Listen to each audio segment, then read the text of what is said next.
Saúdo a todos com a paz do Senhor. Vamos com o nosso propósito 150 salmos em 150 dias. Hoje vamos meditar um pouco no Salmo 58. Não perca, logo após a leitura do Salmo, uma reflexão. Deus tem uma palavra para o seu coração. Ao músico-chefe Al-Tachete, Mictã de Davi. Falai vós realmente de justiça, ó congregação? Julgai corretamente, ó vós filhos dos homens. Sim, no coração trabalhais a perversidade, pesais a violência de vossas mãos na terra. Os perversos são afastados do útero. Eles se extraviam assim que nascem, falando mentiras. O seu veneno é como o veneno de uma serpente. Eles são como a víbora surda, que tapa os seus ouvidos, que não ouvirá a voz dos encantadores, nunca encantando tão sabiamente. Quebra-lhes os dentes em suas bocas, ó Deus. Quebra os grandes dentes dos leõezinhos, ó Senhor. Deixai-os derreter como águas que correm continuamente, quando ele curvar seu arco para atirar suas flechas, que elas sejam cortadas em pedaços. Como uma lesma que derrete, deixai passar cada um deles, como o aborto de uma mulher, para que eles não possam ver o sol, antes que as vossas panelas possam sentir os espinhos, ele os levará como um redemoinho de vento, ambos vivos e na sua ira. O justo se regozijará quando vir a vingança. Ele lavará os seus pés no sangue dos perversos. Então um homem dirá: verdadeiramente há uma recompensa para o justo. Verdadeiramente ele é um Deus que julga na terra. Louvado seja Deus, que é o justo juiz. É Deus que faz justiça. Esse é um salmo onde ele tem 4 partes. Podemos descrevê-lo em quatro partes. Descrição dos maus juízes no início dele. Depois ele faz uma descrição do ímpio que persiste no mal. Terceiro, ele faz um clamor pelo juízo divino contra os ímpios. Quarto, ele tem a certeza de que os justos serão vingados. Não é um clamor por vingança, porque nós devemos lembrar que nessa época vivia-se na lei, pela lei, olho por olho, dente por dente. Porém, através de Jesus Cristo, o véu do tempo foi rasgado e hoje nós vivemos pela graça. Devemos atentar para o que o Salmo quer nos dizer, nos ensinar, porque é um salmo de ensinamento, mas devemos lembrar e entender o contexto. Naquela época, tinha-se uma cultura, vivia-se de uma certa forma. Hoje, a cultura é outra. Nós vivemos pela graça e prezamos pelos ensinamentos de Jesus Cristo e dos apóstolos. E nós vamos falar posteriormente sobre isso. Mas agora, vamos entender um pouco o Salmo 58. É um clamor a Deus. O justo sabe que em Deus a sua recompensa é certa e que os ímpios serão julgados por ele justamente, porque Deus é justo. A oração de Davi para que o próprio Deus tome providências. Muitas vezes nós passamos por adversidades, por problemas tão difíceis e nos vemos numa questão em que só o próprio Deus pode vir tomar providências severas para nos livrar daquilo em que enfrentamos. E ele começa o salmo dizendo ao músico-chefe, não é? Porque é uma música para ser cantada diante a congregação. E o primeiro verso, ele começa perguntando: falai vós realmente de justiça, ó congregação? Julgai corretamente, ó vós, filhos dos homens. Sim, no coração trabalhais a perversidade, pesais a violência de vossas mãos sobre a terra. Então ele fala dos juízes iníquos, perversos, pessoas que julgavam o povo, mas não com a justiça ensinada por Deus, com a justiça, com a verdade, mas ele pisava as pessoas e fazia acepções. Mas nós sabemos que Deus, ele não faz acepção de pessoas.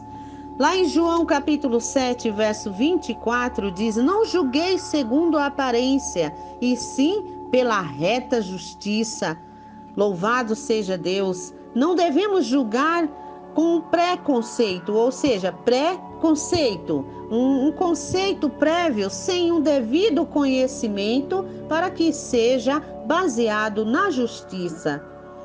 No livro de Atos, capítulo 10 e o verso 34, diz: Pedro disse: reconheço por verdade, eu reconheço que é a verdade, que Deus não faz acepção de pessoas, né? Então, nós devemos pesar os nossos julgamentos, mas aqui ele falava de grandes governantes e juízes, pessoas da alta sociedade que não agiam com retidão, e ele dizia que eles trabalhavam na perversidade, o coração deles era perverso e pesavam a violência das mãos na terra.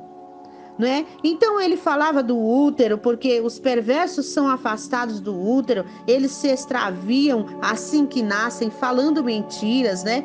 Ou seja, o que acontece com o aborto? Sofrimento, frustração, né? E tudo isso ele começa a falar sobre o julgamento de Deus agora, porque ele fala dos maus, e aí ele vem assim, ó. No verso 4, o veneno é como o veneno de uma serpente, o seu veneno. Eles são como a víbora surda que tapa os ouvidos e que são como que não ouvirá a voz dos encantadores.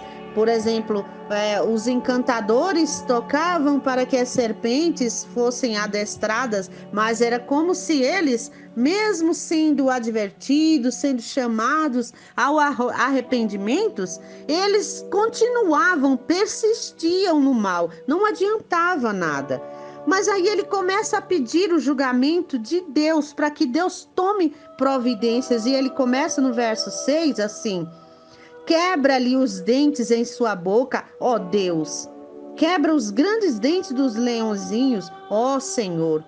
Não é que ele estava pedindo para Deus quebrar os dentes realmente, porque essa quebra de dentes significa destruição do poder dos ímpios sobre os pobres indefesos. Então ele pedia para que Deus tomasse providências, intervisse na humanidade contra aqueles que pisavam os pobres e indefesos com abuso de poder, né? Então ele dizia: deixai derreter como águas que correm continuamente, quando ele curva o seu arco para tirar suas flechas, que eles sejam cortadas em pedaços, ou seja, quando eles intentarem o mal para fazer ao povo, que eles sejam despedaçados, né? Que sejam julgados rapidamente. Eles pediam, né? Porque aqui, ó, no verso 9, ele diz: antes que as vossas panelas possam sentir os espinhos, ele os levará como um redemoinho de vento, ambos vivos, e na sua ira. Ele queria dizer assim, que o julgamento de Deus seja rápido, repentino, que a água, quando vai ferver, ela demora, ela vai tomando a temperatura, aquecendo, até chegar ao ponto de fervura, de ebulição. Mas ele queria dizer que, pedindo a intervenção divina, o julgamento seria rápido, a providência viria rápida e Deus viria intervir de acordo com a sua justiça para castigar mesmo né, para fazer justiça, né? Mas nós devemos lembrar, como já falei, que nós estamos no tempo da graça. Não vamos pedir dente por dente, olho por olho, porque Jesus nos ensinou a orar pelos nossos inimigos, orar pelos injustos, porque devemos lembrar que todos pecaram, destituídos estão da glória de Deus, e todos carecemos de arrependimento, todos carecemos de salvação, de sermos justificados, e somente através do Filho de Deus enviado para que viesse morrer em morte de cruz em nosso lugar, para pagar os nossos pecados. E quando nós reconhecemos isto pela fé, é que recebemos a salvação e a justificação. Louvado seja Deus. E ele fala tudo isso, mas ele vem encerrando o Salmo no verso 11, dizendo: então um homem dirá, verdadeiramente há uma recompensa para o justo. Verdadeiramente, ele é um Deus que julga na terra. E aí a gente vai lembrando, não é? Que em Romanos, no capítulo 12, nos versos aqui de 9 até o 21, né? O apóstolo Paulo, ele vem recomendando as virtudes, né, ensinadas por Jesus, que o amor seja sem hipocrisia, que devemos detestar o mal e nos apegar ao bem, amar uns aos outros cordialmente, com fraternidade, não é? Pensando um no outro, compartilhando as necessidades. E aí o verso 14 diz assim: abençoai os que vos perseguem, abençoai e não amaldiçoeis. Glória a Deus. É assim que devemos viver nos dias de hoje. Nós temos um Deus que é justo, que ele julga a nossa causa, mas não cabe a nós pedir vingança, não cabe a nós fazer justiça com as próprias mãos, mas cabe a nós clamar a Deus, louvar a Ele, mesmo em meio às adversidades, louvar a Ele.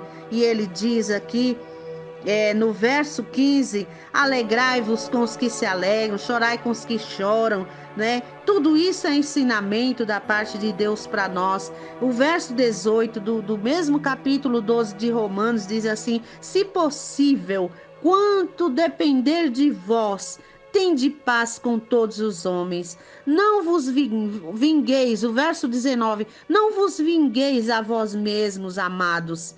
Não dai lugar à ira, porque está escrito: a mim pertence a vingança, eu é que retribuirei, diz o Senhor. Glória a Deus, né? Pelo contrário, verso 20, se o teu inimigo tiver fome, dá-lhe de comer, se tiver sede, dá-lhe de beber, porque fazendo isto amontoarás brasas vivas sobre a sua cabeça.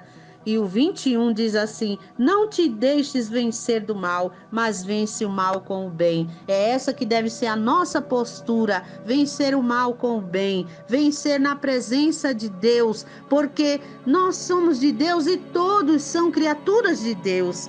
Lá em 1 Coríntios capítulo 3, o verso 16 diz que todos somos templo de Deus e que o Espírito de Deus habita em vós. Né? E o verso 17 diz assim: se alguém destruir o templo, ou seja, o santuário de Deus, Deus o destruirá.